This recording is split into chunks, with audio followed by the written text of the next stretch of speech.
Welcome to Algebra 1, Lesson 38 with Ms. Barrett. This week we will be discussing inverse functions. So finding the inverse of different functions and the steps to do that. Okay, this will be our last week of new information. Next week we will just be doing review for our last week of distance learning. So when we think about inverse functions, think about inverse operations. So if we're talking about inverse operations, if we have addition, the inverse operation of addition is subtraction. The inverse operation of multiplication is division. The inverse operation of squaring something is taking the square roots of something. So when we're thinking about inverse functions, we're just thinking about the reverse function, okay? And we can find that by performing these steps that we have here on the left. So we have here the function f of x equals x minus 2 raised to the power of 1/3 plus 4, okay? So your first step in identifying your inverse function, we're going to transform this. We're going to change this by doing a set of things so that we can identify the inverse function. First thing we're going to do is change f of x to y. Okay, so here we see how here it says f of x equals. Well, now it's just going to be y equals. So y equals x minus 2 raised to the power of 1/3 plus 4. Next, we're going to switch x and y. So if now we have y equals x minus 2 plus raised to the power of 1/3 plus 4, we're going to switch x and y. Okay. Now we're going to take y and make it x equals, okay, y minus 2 raised to the power of 1/3 plus 4. Okay, so far the only thing I did was I changed it from f of x equals to y equals, and then I took my x and y and I switched them. So now it's x equals y minus 2 raised to the power of 1/3 plus 4. Okay. All right. Now it says subtract 4 from both sides. So now I'm just trying to get y by itself. Okay, get y by itself. So here where it says subtract 4 to both sides, I want you to write get y by itself. We're solving for y now. Okay, we switched x and y. Now we want to solve for y. So now how do I solve for y? I'm going to subtract 4 on both sides.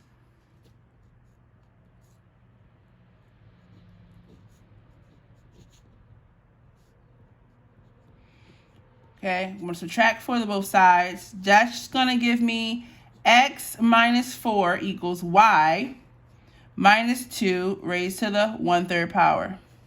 Okay. Again, I'm just trying to get y by itself now. So I'm going to subtract 4. This 4 cancels out. I get x minus 4 equals y minus 2 to the 1/3 power. All I did was move that 4 over to this side. Okay. So now I'm going to take, so since now all I have left is I need to get rid of this exponent, I need to get rid of this 2. So in order to get rid of the exponent, you have to take the root, the necessary root to get rid of the exponent. So when something's raised to the 1/3 power, you have to take the cubed root. For example, if this said the 1/2 power, I would have to take the square root. So here, I'm going to take the cubed root of this whole parenthesis, okay? I'm sorry, not the cube root. I have to take them both to the power of 3. My bad.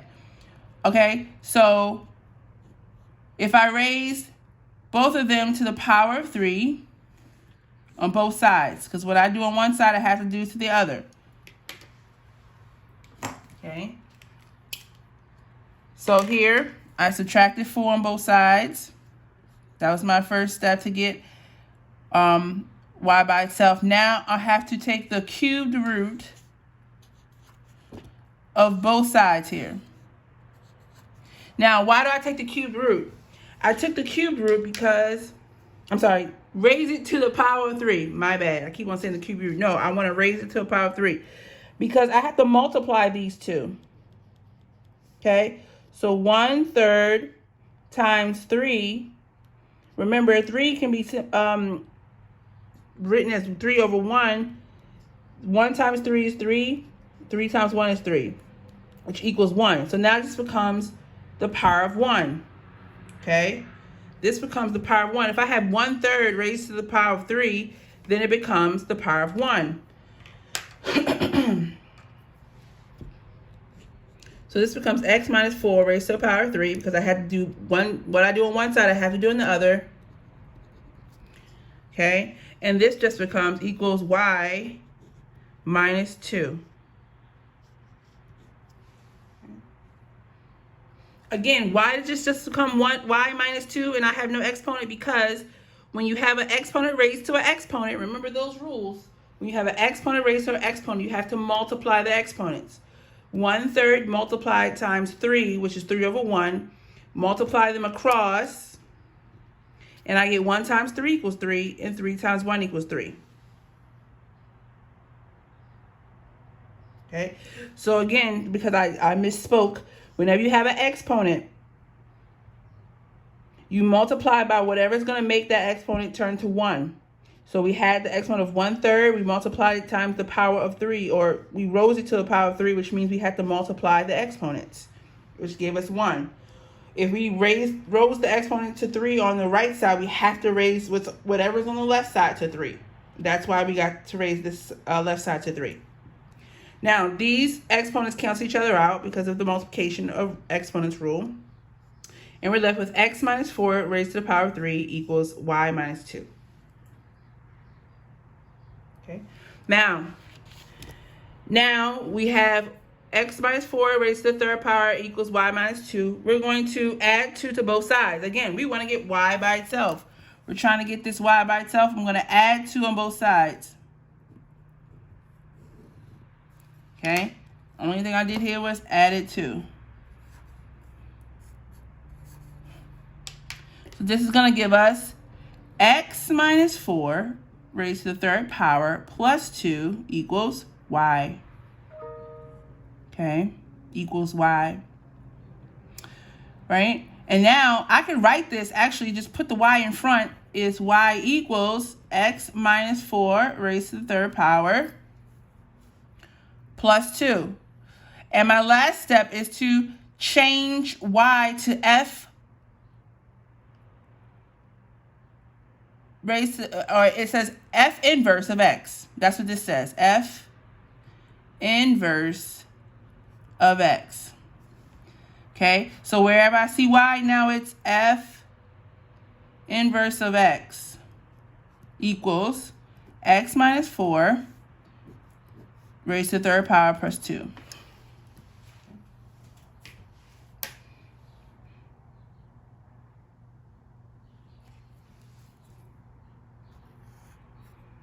So everything in black and red and green up here is what I did. First thing I did was I changed f of x to y. Then I switched x and y. Then my goal was to get y by itself. So I had to get rid of this this 4 first. So since it was positive 4, I subtracted 4 and I did it on both sides. Okay, that gave me x minus 4 equals y minus 2 raised to the 1/3 power. Now I have to get rid of this exponent 1/3. So I need to raise this exponent 1/3 to whatever exponent is going to make it 1 when I multiply using my exponent rules. So I rose this exponent to the power of 3 because 1/3 times 3 equals 1. And we see that here. Okay, so now if I rose the right side to the power of 3, I have to raise the left side to the power of 3.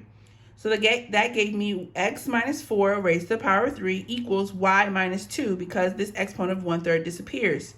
There's technically an invisible 1 here, but we don't write it because anything to the first power is itself. So y minus 2 to the first power is still just y minus 2. Now, I'm still wanting to get this y by itself, so I have to add 2 on both sides, on the left and the right. That's going to give me x minus 4 raised to the third power plus 2 equals y. And all I did was put the y in front. It's the same thing, right?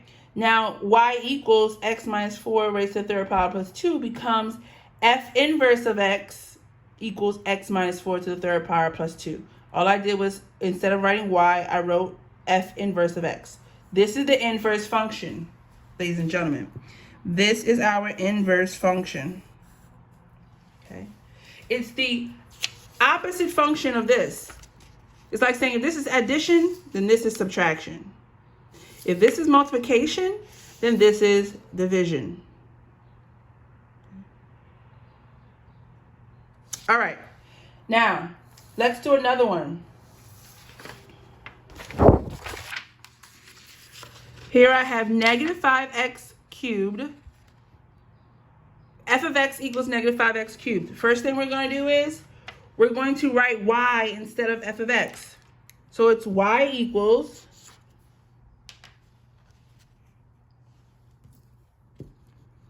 negative 5x cubed. Next, we're going to switch x and y. So then it becomes x equals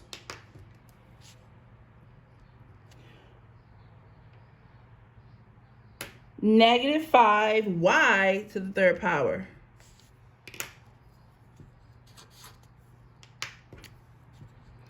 And all I did was, wherever I saw x, now it's y. Wherever I said y, now it's x. Okay. Now, we're going to get y by itself.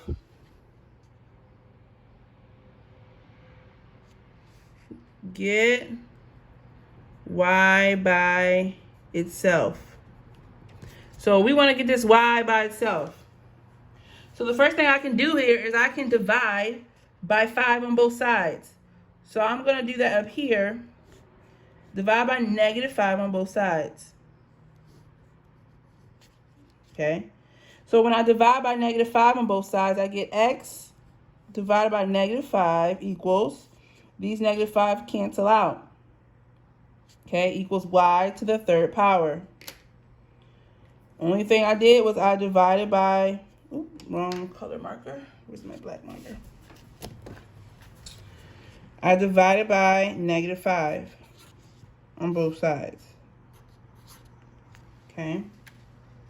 And that's going to give me x divided by negative 5 equals y to the third power, because when you divide by negative 5 on this side, the negative 5s cancel out. Okay. Now, take both sides to the power of 1/3, right? Remember, we want to get rid of this exponent. So the only way to get rid of this exponent is to multiply it or raise it to an exponent that's going to multiply to 1. So if the exponent is 3, then I'm going to raise it to a power of 1/3, because 3 times 1/3 equals basically 3 over 1 times 1/3 is multiply across. 3 times 1 is 3. 1 times 3 is 3, which equals 1. So I'm going to have x divided by negative 5 equals y to the third power. I'm going to raise both of these to the power of 1/3 on both sides. These are going to cancel out, right? So I'm going to be left with x divided by negative 5 to the power of 1/3 equals y. And all I did here was multiply or raise this to an exponent of 1/3, because it canceled it out and made it 1. Okay, now I'm going to rewrite my exponent as a radical.